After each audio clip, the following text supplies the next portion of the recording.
Who was the first band that got you into what you play today? Ooh, easy answer. It was Van Halen, like 100%. Eddie Van Halen is one of my greatest influences of all time as a guitarist.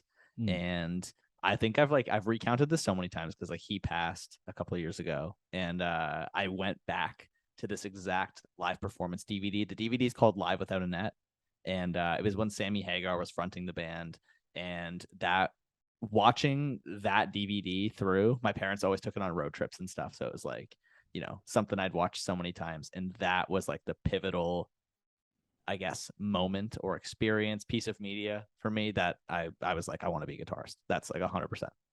Yeah, that's yeah, a pretty very easy. As inspirations go. That's pretty good for me. I think I remember I'd be interested to know if you've seen this. It's pretty popular, but I don't think it's on YouTube anymore. It was a clip of Ozzy. I noticed you cited Randy Rhoads as one of your like inspirations. Oh, I love Randy.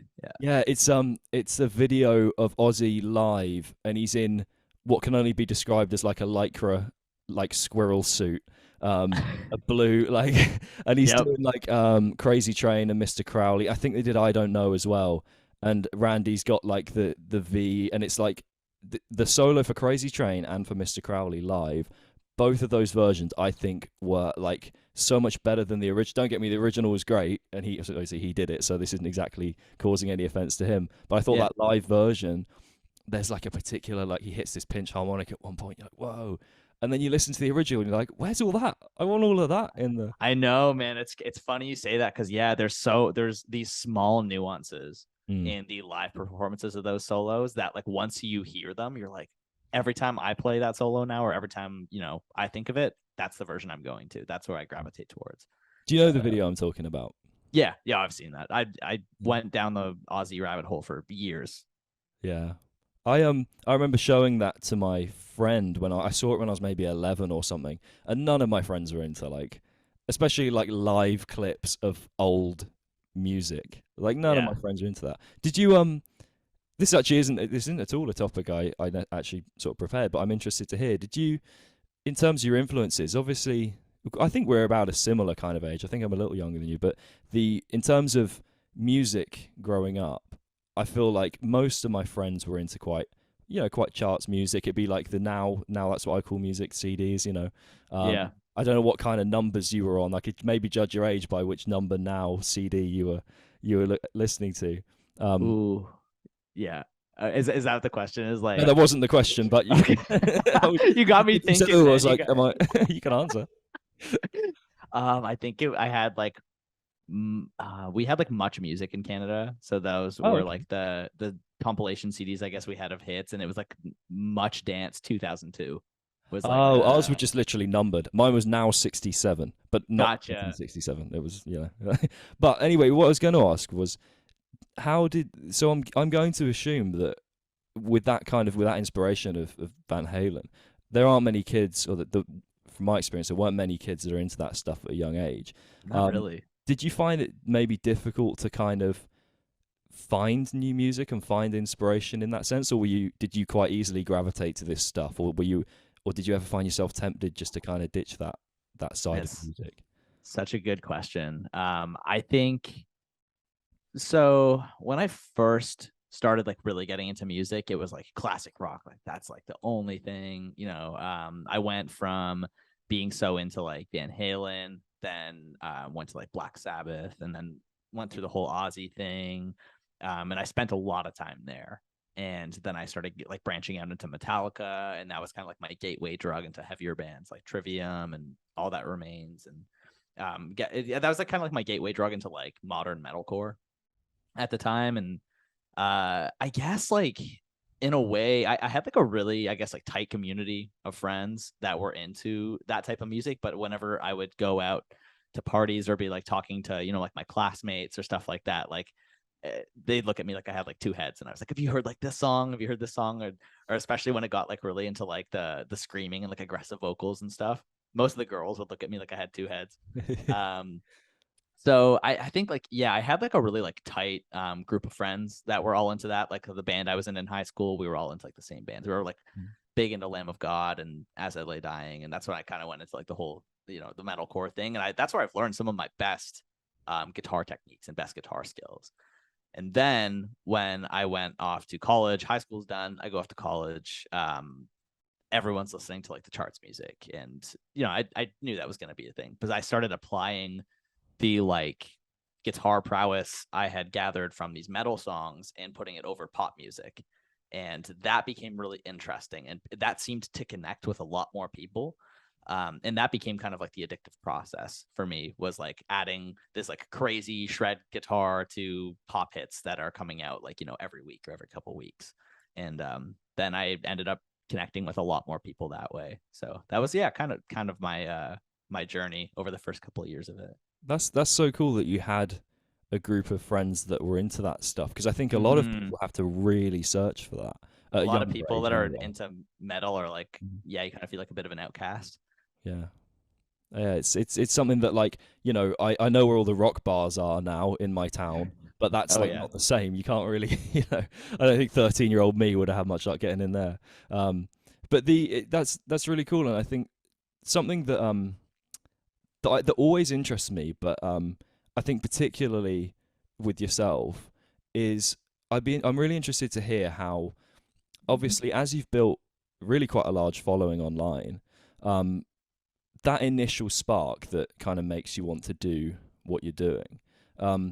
Obviously, as you make success of things and as you progress, there's going to be little things like pulling you in different directions, going, you should do this, or have you tried this? Or there might be financial, people and reasons to do X, Y, and Z things that could pull you away from that core of like, this is what I want to do. And I guess just in an open-ended way, I'm interested to hear just like what your experience is of, this is the dream, like this is what I want to do. And I guess has that dream changed like organically? Have you found yourself like naturally pursuing new things? And B, have you ever found yourself actually being pulled in directions, maybe even by yourself, where you've thought, this is great, but it's not what I want to do?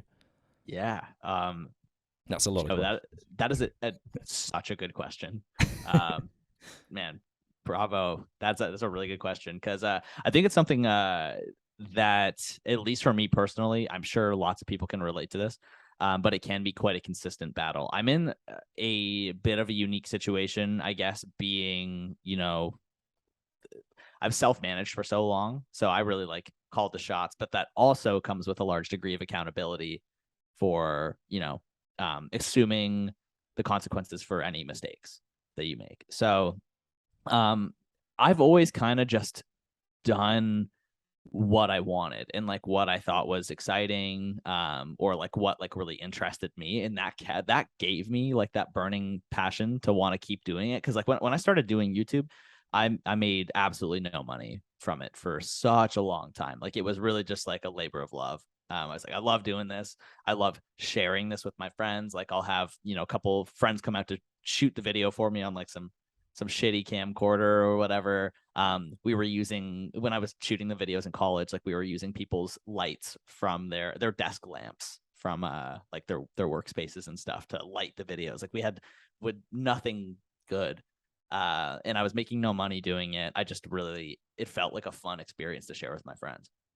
So that's kind of like how it started. And then, like you mentioned, Joe, there's things that come into play. Like you kind of start to build out a team of people, or you build out a following. You all of a sudden have a lot of kind of chatter going on of people telling, man, you should do this song, or you should do this with your career, or, if you did this, it would be like very lucrative for you. So there's a lot of kind of temptation surrounding you all the time. And it's really important. Like, sometimes it's good to listen to that stuff. Other times it's not. You can build really good relationships with people that maybe have like experienced a similar thing to you that you can relate to. They can give you some really good advice. And then there are some people that have absolutely no grounds to be giving you career advice. And you have to be very good at distinguishing between the two, being very clear on what you want and what your goals are, and kind of just putting your head down and working towards that. Because if you start spreading yourself too thin amongst a lot of other things, you become really the master of none. So Yeah, it's a tough one. I think what my latest one that I wanted to personally pursue was adding singing to my stuff. I really wanted to learn how to sing for years and years, and that was a big hurdle to overcome. But it's one I'm really glad I did. Yeah, so my sort of not, I wouldn't say it's a personal story, but like my as I dropped out of uni to go and sort of pursue music, I realized I was quite far behind, and also that I didn't really know anyone. Like I went off to go to music. I did get into like a music school. I knew that was going to happen, but like I was into metal. I was like, I don't know any metal singers, and I could not sing. And like I could play guitar. That's what I did at uni, but I would get up really early in the morning, for like about 5, and so I can relate to this. 'Cause I get up at like 5 in the morning because there was a rehearsal space at near my university, and it was a 24-hour like self-access place. Yeah. But you had to rent the room. Obviously, you couldn't get it just for free, so you had to pay for your hours. But I figured out the door code was the same for the front door. But then it was different for each room. It would change with every time you pay for a session. So I'd get there early when no one was there and just practice just in the corridors at like 6 in the morning when no one was there. So I can relate to the singing thing, because it sucks when people hear you sing and you can't sing. Like it does. And but it's such a good skill to have. Yeah. And it's, I think, debatably, out of like most things musical, singing and like song and lyric writing are they're the toughest, because they're the most personal. Like it'll be like, these are lyrics I wrote because it's about an experience I had, or this is my voice, this is what I sound like. And to get like rejected in that way, it hits more personally than someone being like, oh man, that guitar solo you wrote could get tightened up. It's like a little different. Yeah, well, a guitar solo that could tighten up is like, it feels more like outside of yourself, whereas like you said, it's literally, this is what you sound like. This is what I talk to you with. It's not just like, maybe if we communicated with guitars, it'd be a whole other thing. But yes, maybe someday we will. God, please no. Yeah. No, not for me anyway. Maybe someone else. Maybe you'd be okay. Like you'd be pretty. I would get by okay until I'm in the same room as like Tim Henson or like Herman Lee or well, that's a whole other language. Like yeah, that's yeah. I think so. You sort of talk about lyrics and sort of exposing, being quite, and I totally agree. Again, I've been in this. I don't want to say I've been through the same process of it, but everyone experiences it differently. But what do you think in terms of lyric writing? Where do you think you've sort of exposed the most about yourself in a lyric?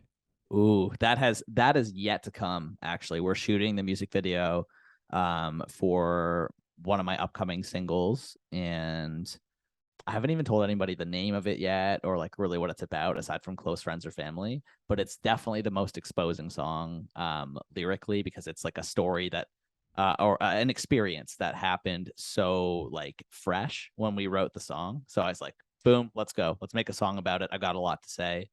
I feel strong about this topic. So the most exposing one is yet to come. My most recent original song came out at the end of last year. It's called Ignite. And I think like that in itself, it felt like a vulnerable release for many reasons. First, original single on lead vocals. I wrote and produced the whole song, like start to finish. And first time like sharing a song that I wrote original lyrics for. So it's like, okay, what does this song mean to me? And with the high risk came big reward, because I connected with people who follow me in a much deeper way than I ever have with guitar playing. So it was really cool to see that, like seeing people get lyrics tattooed, or like buying the shirt because they loved the message behind the song, or getting messages from people telling me what it meant to them. And I'd never experienced that with like guitar covers or guitar instrumentals or anything like that before. So it was a whole new level. Yeah, because you almost cut out the mid, like, if you're doing, say you took a song and you covered it, say you did like a direct cover, you've kind of got like, you've got you, the artist, and then sort of the audience, whereas now you're just going straight from you to audience, and it's exactly more direct. Even if, like, say, I know some of the songs you've done where you've done like your own interpretation, that's like a little closer, but it's still an interpretation of another artist, whereas when you can actually it's direct from here to the audience. It's quite yeah. I mean, I think it's tricky to put into words the way it does sort of. I know that feeling of like sitting down. I remember sitting down with the producer when we finished our first song as a band with my old band, and because I kind of wrote a large body of that myself, like lyrics and stuff, although I didn't sing it. And I remember just being sat down in front, and the producer just went, "Oh, it's done," and then just pressing spacebar for the first time, and that like experience is really quite something. Like, what was it like, kind of hear it finished first time? Ooh, with Ignite, it really came together when we saw the music video for the first time. Okay. Because like I'd heard the song so many times because I produced it. Like I was there for every step of the way. I actually did a lot of it on Twitch, so some of my audience got to kind of be along for the ride, and that was really cool. I think that made that release even that much more special, because at a certain point I like cut off their access to it, and I was like, all right, you guys have heard enough of this. Now you can wait, a few weeks until it's all done, all said and done. When we got to watch the music video, like I said, my first music video of me doing lead vocals for like something that professional. It was my first time working with a VFX artist, new video team that was awesome to work with on that shoot, especially. Shout out Collective Films.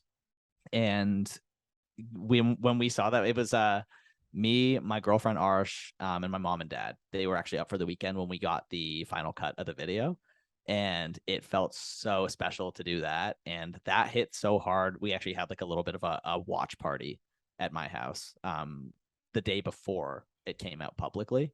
So I got to share that experience with friends, and it's stuff like that's like kind of reminds me why I love my job so much. Is like I've always loved like being able to share the experience with people.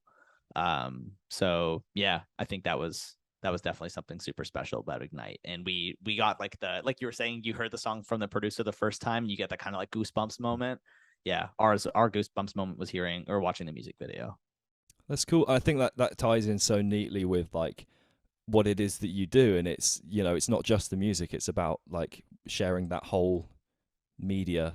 It's not always just the music, it's a lot about like presenting all sorts of elements, because I've talked to a lot of musicians about music, the value of like the music video as well on top of that, because it really does add something, and it adds another layer. I'm a bit of a like music caveman in that I do the music and like I don't really I wish I had the sort of what's you call it, like the all-rounder brain where I could think more about the visuals and stuff, but my brain just doesn't go there. I think what it does is it does this like complete bullshit I call it time saving thing, but of like, oh, I can't focus on videos because I've got to focus on my music, and then I'm sat there on my phone. It's like I'm not, Yeah. It's almost an excuse to myself. It's like I could probably be decent at videography if I actually thought about it, but yeah. Dude, no, there's like no doubt that you can be good at it if you want to.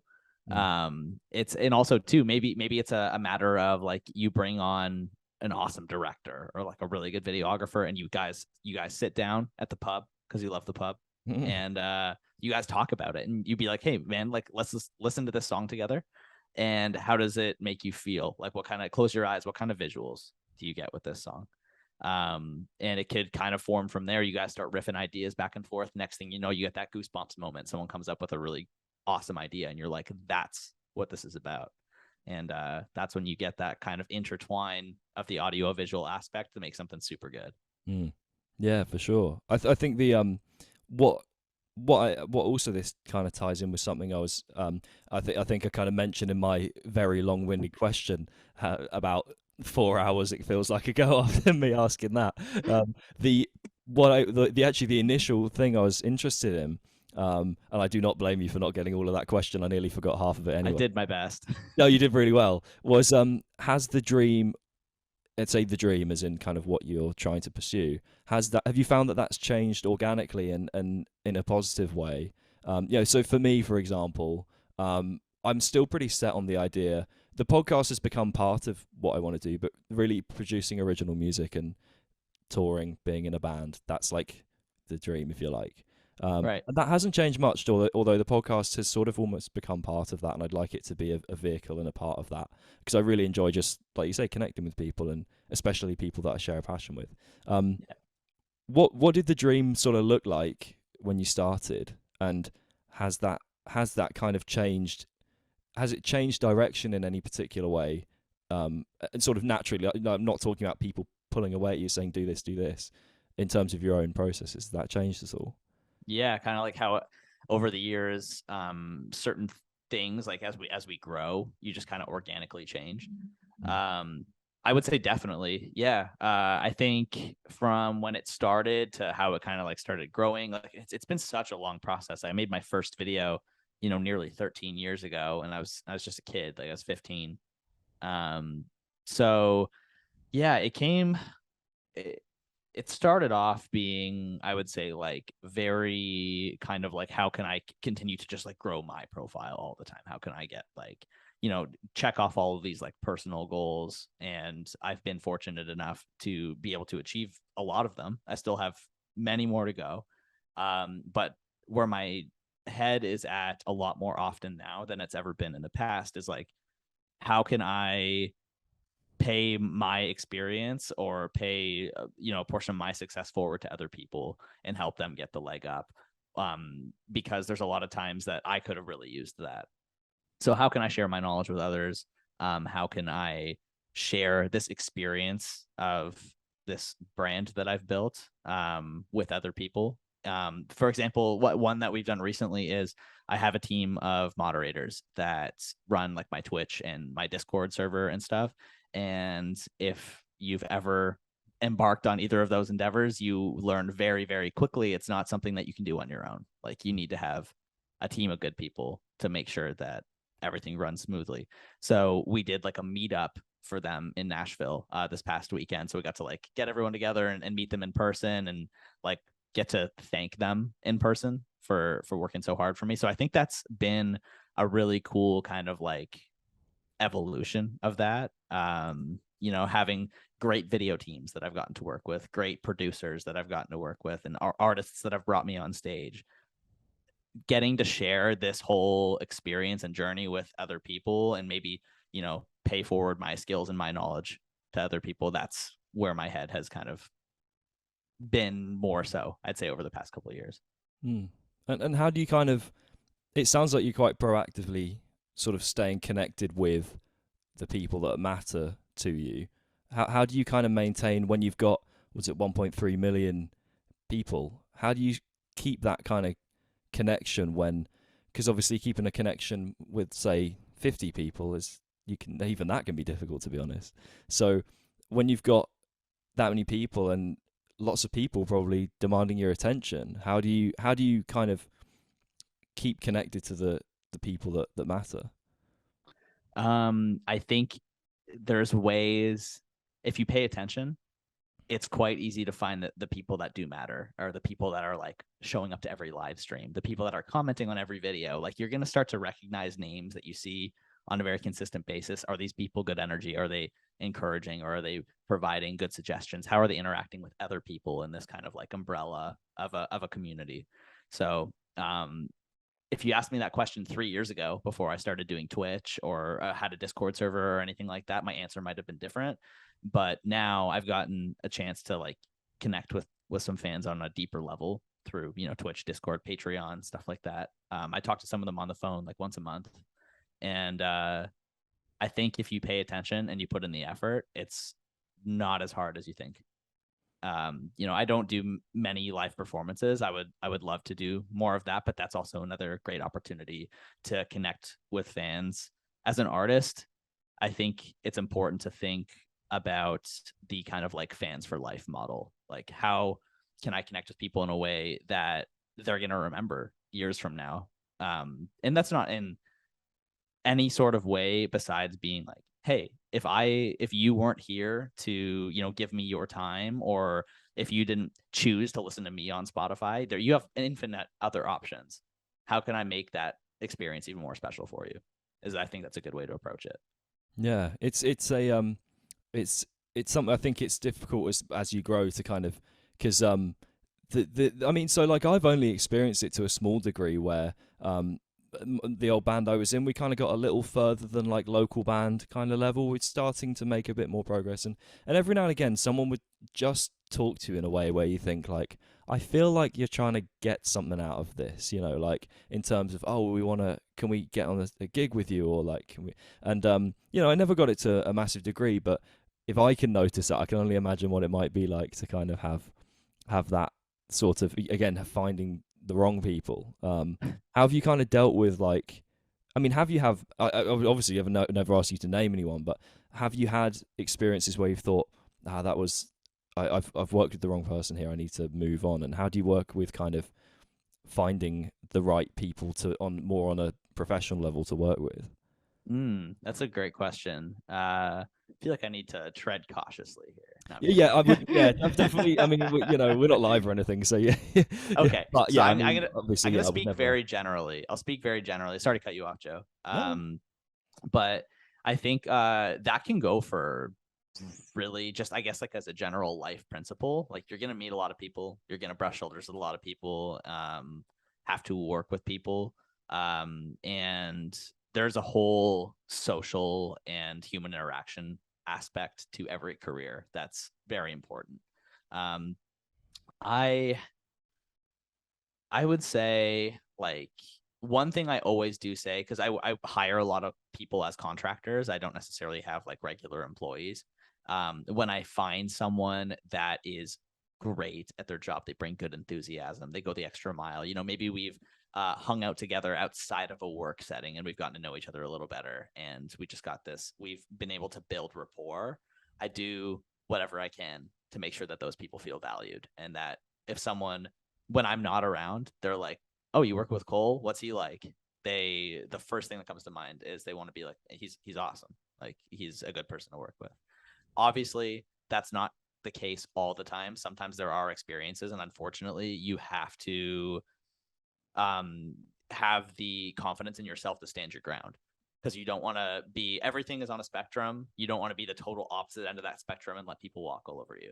So stand up for yourself when it's appropriate, say what's on your mind, and communicate things professionally and effectively, and you will probably, more often than not, find yourself in good situations. So that's my advice with that. Everyone has bad working experiences. Like, you can't go through life and be immune to that. It's just going to happen. Yeah. I think all that comes to mind is you're very good at answering these questions, where you'll say your piece, and then you're so good at having like the perfect little like sentence to answer the question perfectly. Like, you do a really great explanation, then you go, so here's this, and it's like, it makes my life so easy. Thanks, man. I listen to a lot of podcasts, and I talk my girlfriend's ear off constantly. So it's a good skill to have. Yeah. Thank you. So what, in terms of questions and stuff, what, this is me almost copping out, but what's maybe a question that you've wanted people to ask you that you haven't been able to, you know, because obviously people have a certain impression of you based on the videos they see of you, and just generally from listening to your music and how you play and all these things.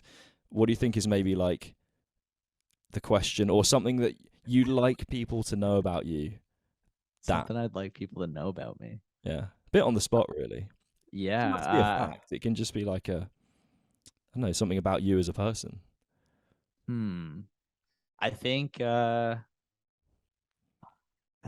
dude, your questions are great. They're so good. Thank you. They get me thinking.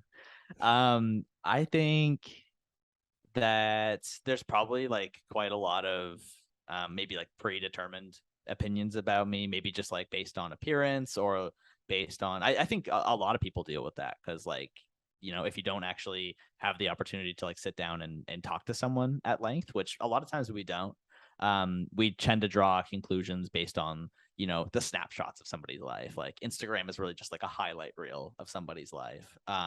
Seeing how I talk on my YouTube videos and stuff is really just like a snippet in a very specific situation of what I'm like to have an at like conversation with. That's why Twitch has been awesome, because I've been able to, like, you know, kind of be a lot more free with it, or, you know, show my personality more. And I had so many people on Twitch say that to me. They're like, we had no idea you were like this. Or I like to joke around a lot. I love to like mess with my friends. Angel Vivaldi is one of my like really close friends, and him and I are constantly shitting on each other, and it's like one of my favorite things to do. I always love to say this, that like, if your friends don't make fun of you at all, they're not actually your friends. Because like I just love to take the piss out of all my friends. You're gonna have to rip me at some point later in this podcast, then. Otherwise, I'm gonna be offended.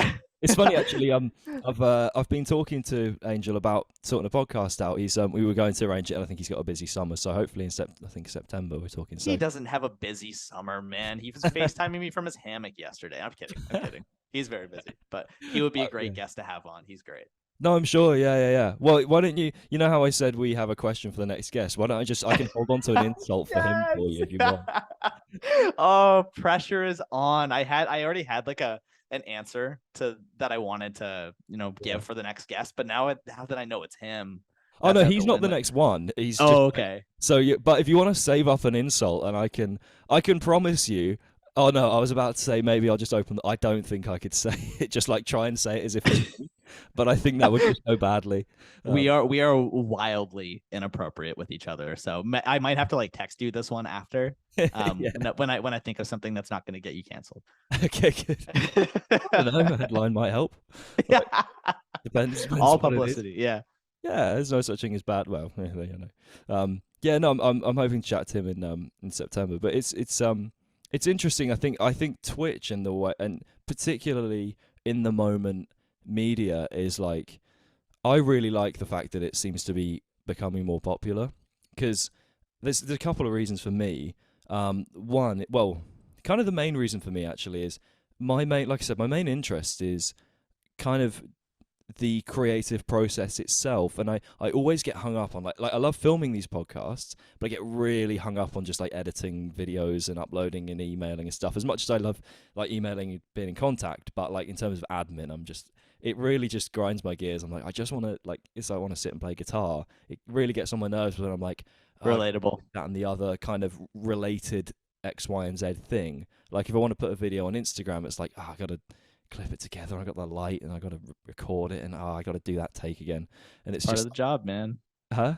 It's part of the job, man. Exactly. Well, that's why I love Twitch, because it's in the moment, and people are just there. Like, yeah, there's the setup. You've got to have like a decent setup for it to kind of be engaging enough, and you've got to know why, like, why you're on Twitch and why you're there. For sure. Have you seen? I've forgotten the name of it. There's a social media that's popped up recently. I'm interested to hear what your take on social media is in general. But is it TikTok? You heard of that one? No. Never heard of it. Yeah, no. Isn't it? Because I know is it banned in the US? Is it banned? No, I think it's. Where did I hear that? I don't know if it's still banned in India, but there was a time that it was. I'm not sure if it still is. I've heard it's really not good for like. I've heard it's one of the highest ranking in terms of accessing your like personal information and stuff. Mm-hmm. That's what I've heard. It's a national security threat. Yeah. I don't know how true that is or not. Like, I don't know. It depends who you ask, doesn't it, really? I'm in the process of immigrating to the States. Like, I'm moving down there in the fall this year. And they make you jump through so many hoops that I started having this like existential crisis. I'm like, am I a national security threat? Like, I can't be worse than TikTok. It's like when you get on a plane and you get the question, "Are you a terrorist?" You're like, and this is where this conversation topic ends. I still need to move. So, hello. Yeah. We just hear the door get kicked in. Like, yeah. Which platform are you talking about though? Oh, so yeah, sorry, yeah, that's what you was going back to that. I can't remember the name of it. You might know it yourself. It's a platform where the idea is, I think, when you say Joe, I'm so sorry. Whenever you say platform, I really want to say 9 3/4 after it. Just in this goes so nicely into a thing I had. So we're going to go into that, then we're going to go back. Okay, I'm so sorry. You said in your Q&A that people said you look like Christian Bale. Mm-hmm. I get Daniel Radcliffe. Oh my god, a horrific amount. So, horrific. Like all the time. I was chatting to someone. It was only yesterday. I uploaded. It's a fact I'm English. Really doesn't help. I uploaded a reel literally yesterday of another guest I was chatting to. I'm going to show you a picture of him because he looks like me, and he went, "Does anyone ever tell you look like Daniel Radcliffe?" And I was like, "My friends are going to love this. I'm going to show you a picture of him." Just so you can get the face. So anyone listening, I'm sorry. It's you're just gonna have to imagine my wonderful face. So for perspective, I mean that's dude. Edit. Yeah. Okay. So that's your face. No, that's not my. No, that's Yes, yes. that's the other guy. There you go. Yeah. So yeah, but he was like he was like, oh no, you look more like Daniel Radcliffe than I do. It's like, thanks. Dude, you look more Daniel Radcliffe than Daniel Radcliffe. I've never done an autograph, so I'm pretty safe, I think. You got to get really good at forging his signature. That might be your side hustle. Or maybe right I now. should start just boldly walking into places, just like, what? I don't get this table at this restaurant. What? Like, Yeah. know, Have you ever seen that photo of him like out like walking dogs, and he's got like tons of dogs around him? Just start doing Yeah. that. Yeah. There's loads of photos of him looking a bit crazy. Yeah. I was gonna say, I didn't know that. I didn't, as an English person, know Christian Bale was English. I Yeah, thought because he he was plays so many American. roles. Yeah. So many roles where he does an American accent just like flawlessly, and that those are like his most predominant roles. I thought his English accent was a bit hacky, to be honest. Like, Yeah. there's different types of English accents, right? please do tell me more. Oh God, what No, can sorry, what carry can on. of worms? What can of worms have I opened? Oh, you're totally right. There's loads. In Oh such a God. small space, it's crazy. You can be like a few miles apart. Sorry, what? I'm interested to hear though. What's your take on? No, this is where I like sound like I know more than I do, and then the person I'm talking to goes, "Oh, tell me more," and I'm like, "I can't." I can promise you, no one in England will be offended. That's one thing. Okay, so like my friend Sophie Lloyd and my other friend Andy James, and you as well. I would put you guys in the same category. You have like a posh British accent. Yeah, it sounds like Good at more, casting spells. yeah, you guys sound like everything you say sounds happy to me. It just sounds more pleasant. Yeah. And then there is I don't know what to call it, but you ever watch the show Black Mirror? Yeah. A lot of the people in like the first couple seasons of Black Mirror have a different type of UK. I think it's more. I accent. think there's some northern accents in there. This is very Northern. southern. All the people you're referring to is more like southern accents. Gotcha. And then northern kind of sounds like they have like a bit of like Irish in their accent. I think, yeah, okay. It depends where north. Yes, certain parts of northern accents. To be fair, some are like that. So you're. It depends where you go in the north. You need to go to. I'm in Birmingham, which is in the Midlands. Some people will argue it's north, and other people will punch you if you say it's in the north. Okay. So Yes. yeah, just Birmingham, to be honest. Birmingham doesn't have the best reputation in the country. But I'm trying to think if I can teach you.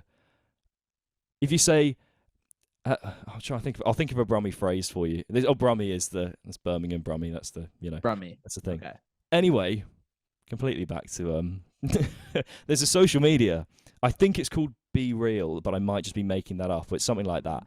But it's you in the moment you get a prompt to take a photo of like a front and rear camera photo there and then of exactly what just what's happening in your life. Okay. And I think it's quite cool because it's like you just get to see what your friends are doing. It's unfiltered. It's just like it's just there. It's just it's what they're doing. And if they're just eating cereal and dossing around doing nothing, you see that, and you see their face. So as and it's no filters or anything. It's just like, well, real. I like the idea, but I just sadly don't know if it's going to go anywhere. I'm intrigued. So my initial assessment of this is okay. The creators of Be Real, if that's what it's called. I think that's what it's called. I might have just promoted some other random. Yeah. Yeah. What website are we sending everyone to? Maybe we might want to fact check this. But yeah, it sounds like, okay, we see a consistent complaint from a lot of people that social media is very polished, nothing is, it's not really very realistic in a lot of ways. So this is our gap in the market, and let's go full throttle on that. So I think that's a very interesting approach. I think that's out of a lot of things that I listen to. Whenever the topic of social media comes up, it just kind of is always coupled with this unrealistic expectations type of thing. So it's interesting that that's the approach they've taken with it, is kind of the complete polar opposite of the spectrum. Do you ever get down if you see crazy things on Instagram? It doesn't have to be guitar. It can be just people.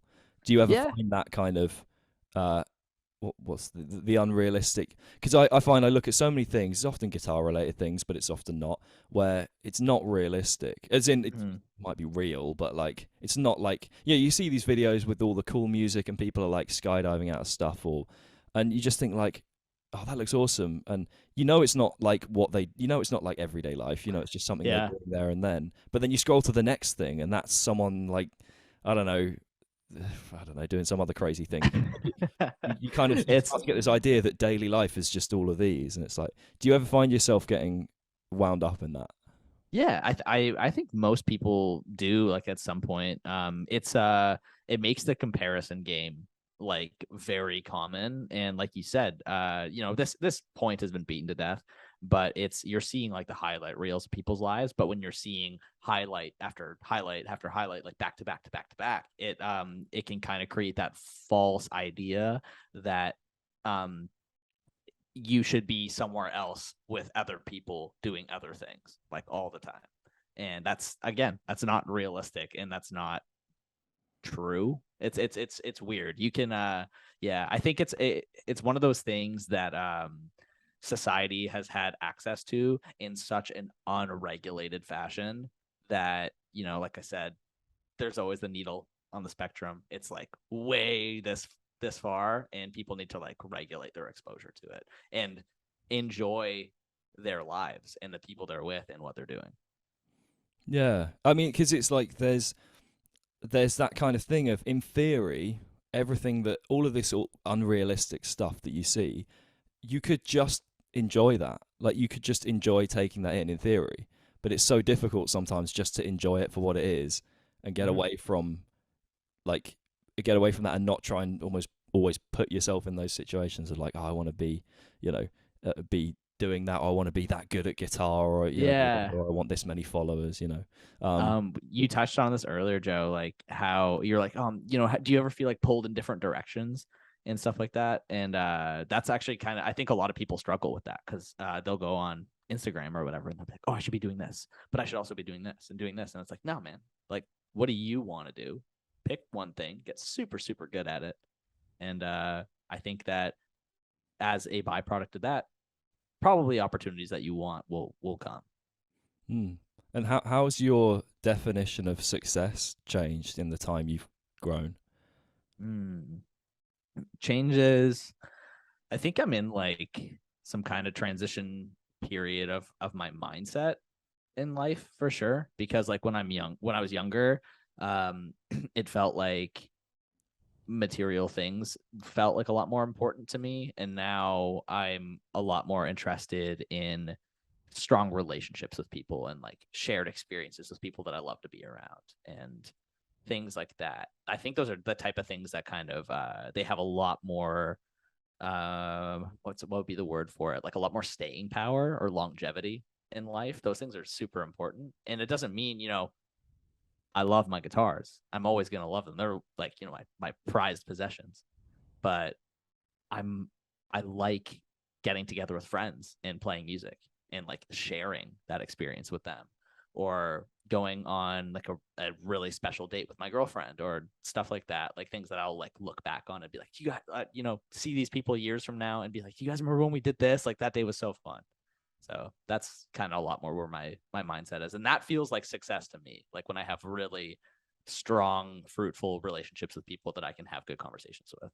Yeah. Because so my reason for asking that is there will probably be, as sad as it is, there are probably some people out there that might come across one of your videos and go, oh, this guy's so good.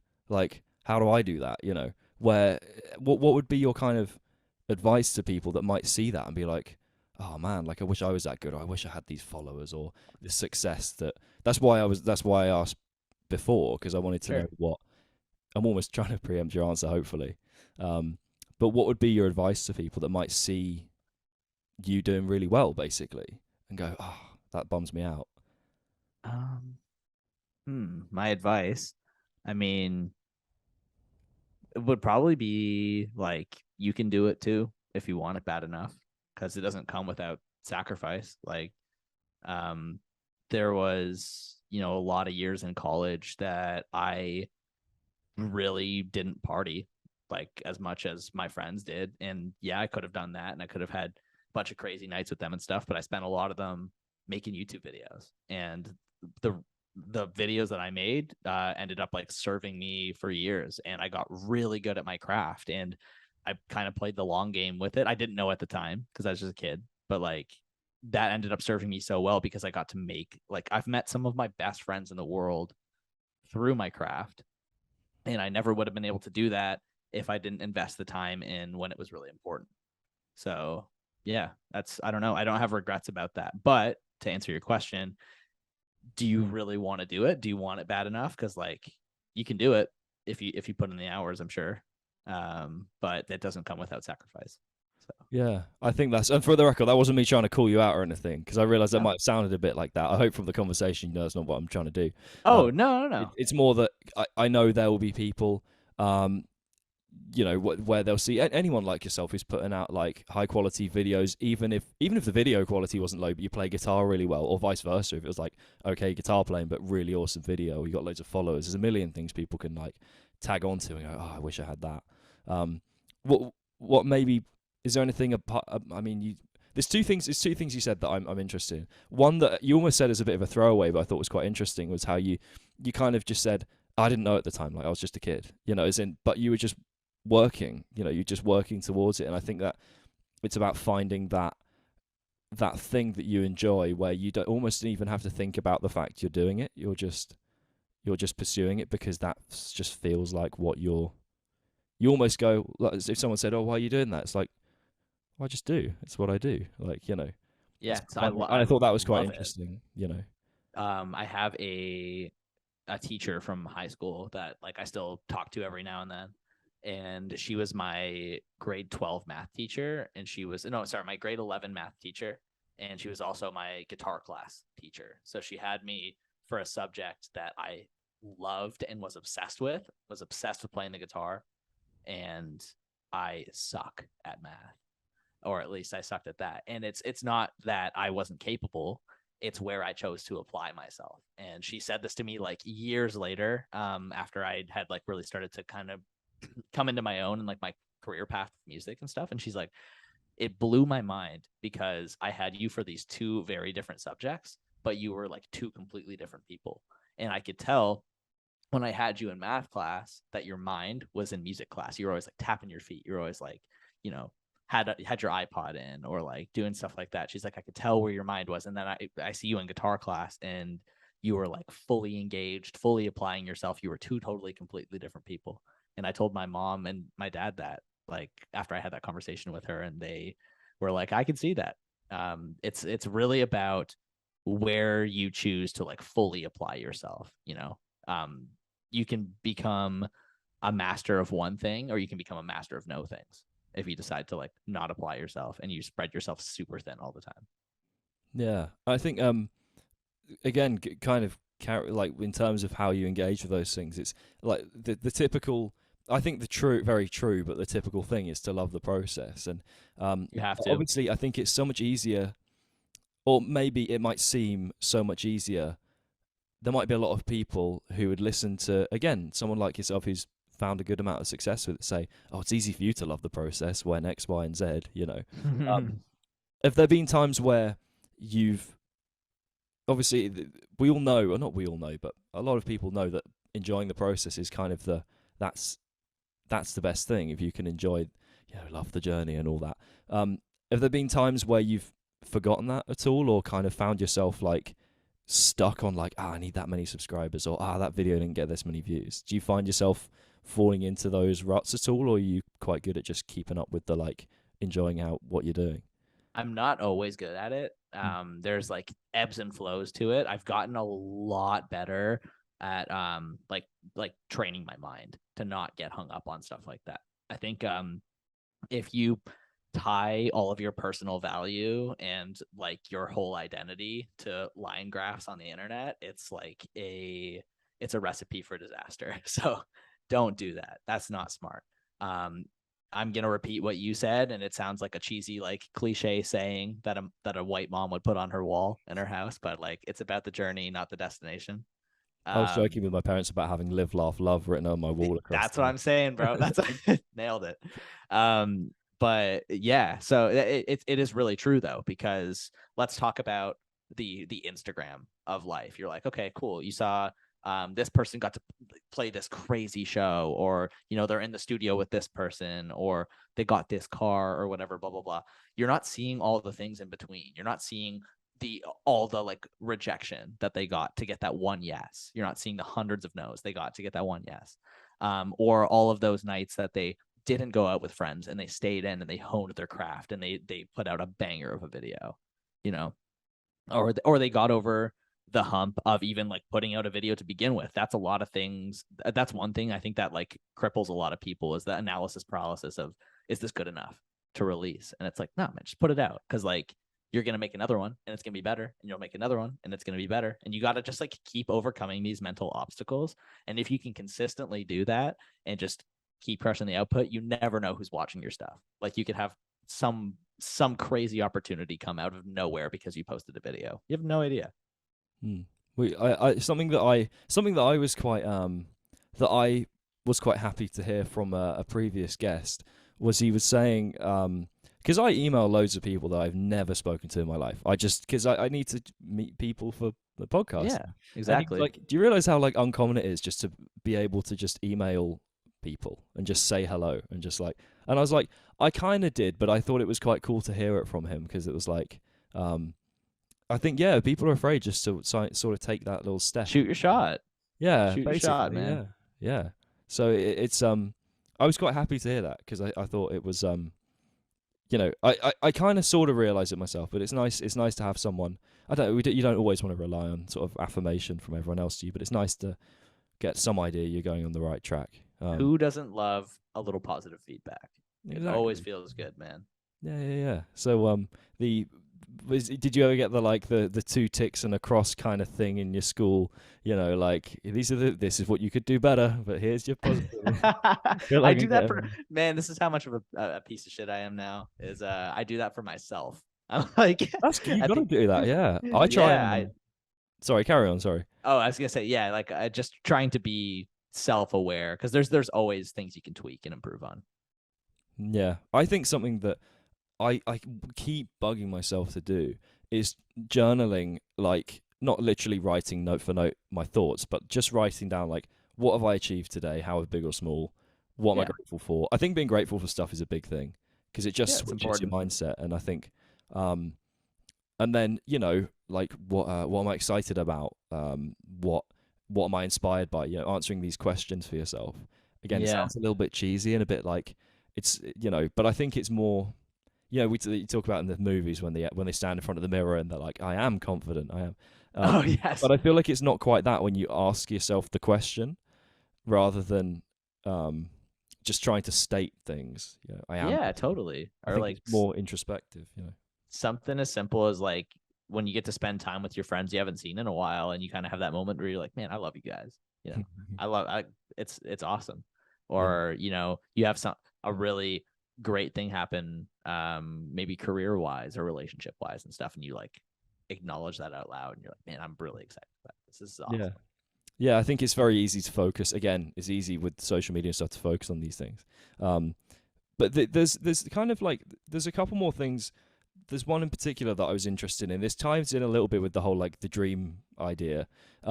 Obviously, a lot of, if you go back maybe to like pre-2000s or pre-internet, the definition of success as a musician was like Motley Crue, or like in terms of rock music anyway, or like, I don't know, all the big name your big rock band. It was touring the world, it was doing this, that, and the other. But obviously success can mean a lot more things in terms, and by success I do mean, I am talking more business now, success. Like, okay, what's your opinion on kind of the changing, because it's kind of changed as to what a musician can be now. Like, there's so many things, and you're a great example of all these different things you can do that can define like a successful musician. I think there might be some people, I'm probably one of them, who are a bit stuck in the rut of, to be successful I've got to be touring the world in a band. What's your kind of, I don't even know what my question is, I guess. What's your view on that? I'm just saying things, hoping you've got something to say back at them. I think that success comes in so many different forms. Like, everyone can have their own personal definition of it. Yeah. So there's like, if you had to lay out, categories of like, is getting a lot of views success to me, is making a lot of money success to me, is like a lot of notoriety. Like there's so many different categories to it, and people probably weight all of those differently. And I think, you asked me this question earlier, how has my definition of success changed over the years? Mm. And I think I know I'm at my happiest, or I generally feel very good when I'm living like a very balanced life. I When I am able to, afford to go spend time with friends, or like if an opportunity comes up, I'm there. I like being able to I like being on top of my health. I like being on top of my finances, things like feeling like things are in order.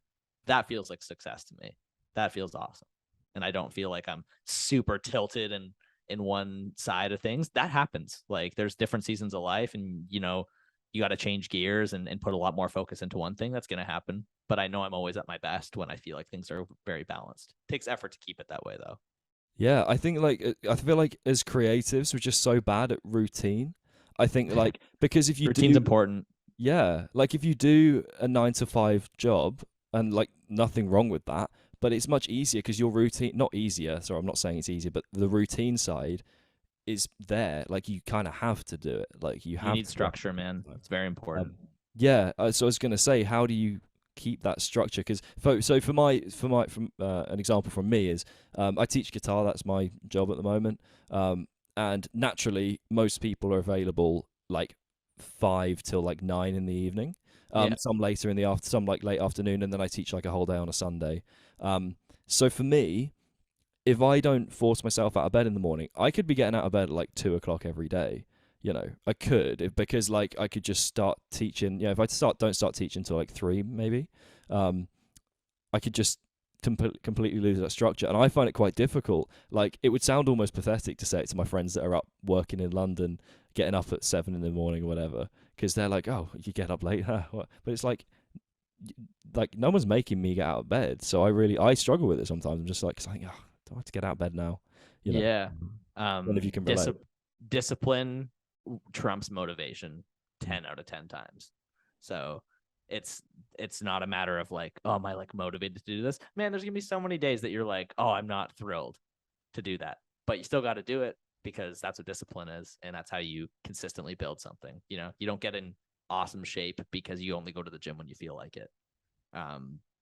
That's like the first analogy that comes to mind. But yeah, you don't build a successful podcast because you only podcast and make episodes when you feel like it.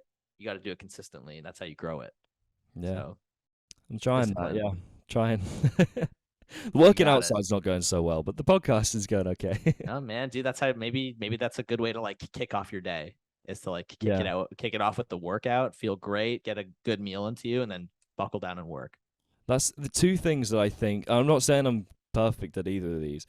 Two things I think personally creatives in general could benefit from more. I just see this more from musicians, maybe it's all creatives, is exercise in terms of just like regular getting the heart rate up, just feeling healthy, and routine. I feel like they're so neglected among like creatives. It's neglected among, I would say, the majority of people. Really? Yeah. Yeah, definitely, man.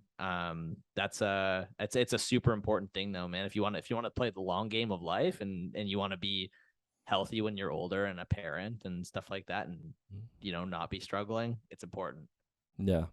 Okay, so well, there's a few. I feel like you've kind of quite nicely answered lots of my, and the good thing is, I always enjoy it when I go through the questions and I don't find myself looking at them. They just kind of come up because you'll just say something cool. I'm like, you've got one of my questions. So we gotta say that I'm cool again for my girlfriend when she listens to this episode. I'm kidding. Do you want that? We can make that the quote for the. Yeah. I need an action figure every time I press the button. It says, "You're so cool." So now I've got to insult you to bring you down a peg. Thanks. But like, so yeah, okay. So like I said, what I do is for the next guest, I always get you to ask a question to kind of kick off the conversation with them. So if you can think of a question, and it can be whatever you like. Okay, I already got one that I asked a friend of mine this recently, and he was like, "Man, no one's ever asked me that before." It's like, Ooh. and How it how was much are going to suck if I just say sorry? Someone's already asked that. yeah, that would suck a lot. I asked him, I was like, what is the best thing that you've done for yourself this year? Like some it could be anything, you know, something as simple as like I started working out this year, or something really big. I started, you know, reading books about a certain topic because I really wanted to like get my life in order, something like that. I don't know. What's the best thing that you've done for yourself this year? That's my question. Yeah, I think the done for yourself bit is a really important one as well. Because if you say what's the best thing you've done, a lot of people just say, I got this many followers this year, or like but that might not be for yourself. You know, that could just be like, Yeah, what's something you did for you? yeah, yeah. No, awesome. That's cool. Thanks, man. I like that question. Huh? I like that question. Yeah, if anything, it's a good question to ask yourself, really, isn't it? Like for anyone to kind of, you know, it's a good one to put in your little journal and keep a log of. Absolutely. But yeah, so the only other thing is what I do is I get you to promote either. It doesn't have to be. I used to just say a band, but a musician, artist, band, producer, person in the industry, whatever. Someone you feel like doesn't get maybe the recognition they deserve. If you could name someone, and I have to limit it to one, otherwise I'd have like just you'd be Okay. having all sorts. If you can give someone a bit of a plug, give them Gotcha. some love. Okay, so there is a Australian pop punk band that I love so much. They're awesome. They just came out with a new EP. The band is called Yours Truly. Go look them up. They're doing great. But I've been following them for a really long time, and it's been I feel very like proud of them in a weird way, even though I don't know them on a personal level, but I've really seen this band like continue to grow and evolve. So go check them out. The band is called Yours Truly. They're awesome. Awesome, yeah. And there's one actually. There was one last little thing. I just wanted to a bit of a quick fire one. What do you think the future holds for you in the next say 5 years? Next 5 years. Ooh. Um, I normally like end with the those two, but I realized that was one last one I forgot that I wanted to ask. Oh, no problem. I will be doing music like almost no matter what. I'm going to be moving to the US at the end of this year, so that will be something. If we're renting down there for a year, so we'll see what goes on with that. I would love to become involved with other people's projects, maybe from some kind of like oversight or managerial perspective, in a way that I want to be involved in a role in some capacity where I can kind of pay my knowledge and experience forward, and help other people out. So that's something I think that would be a really like fulfilling growth part of my career. And then I also would love to take on a new business endeavor. I'm not exactly sure what it is yet, but I do kind of have some slight ideas. Can't talk about it too soon because I will totally jinx it. But yeah, I would. That's on the bucket list for the next like couple of years. I want to take on a totally new business endeavor. Awesome, nice. Do you have an insult for Angel or no? Nah, he's the most handsome guy I've ever seen in my life. It's hard to insult that. It's hard to insult him. I can tell him that. No, but then you're gonna be like on -1. No, You have to, here's like, what you got to do, Joe. You're gonna tee him up like this. You're gonna ask him to insult me because I know he'll be able to do it so easily. Yeah. And then you're gonna tell him what I just said about him. Okay, So we're gonna give him whiplash. okay, cool. We can do that. I'm just gonna hope he doesn't watch this, I guess. Oh, wait, yeah, as long as he doesn't watch the last little bit, we're safe. Like, yeah, yeah. awesome, I won't text him and be like, "Hey, man, don't listen to this podcast," because then he will.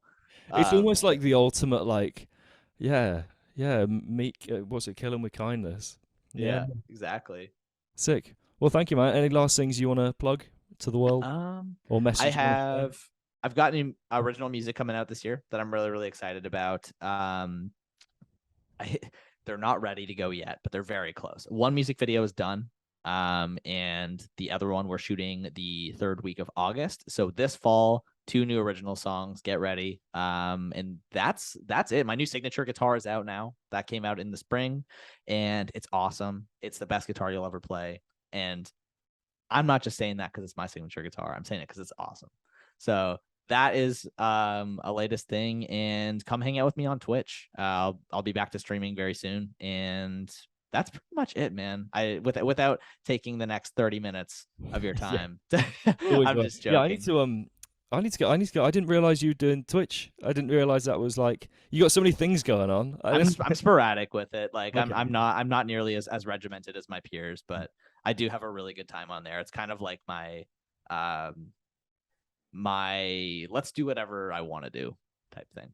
So. Okay, can you make me a promise? If you see me in the chat, I want an insult ready for me. Oh yeah, I got if you. I say hi. I got one queued up for you, Daniel Radcliffe. You come into my chat. You can't. That's not. You gotta wait. Like yeah, okay. That's not the point. This is probably a good place to end this. Joe, thank you so much for having me, man. Thank you, man.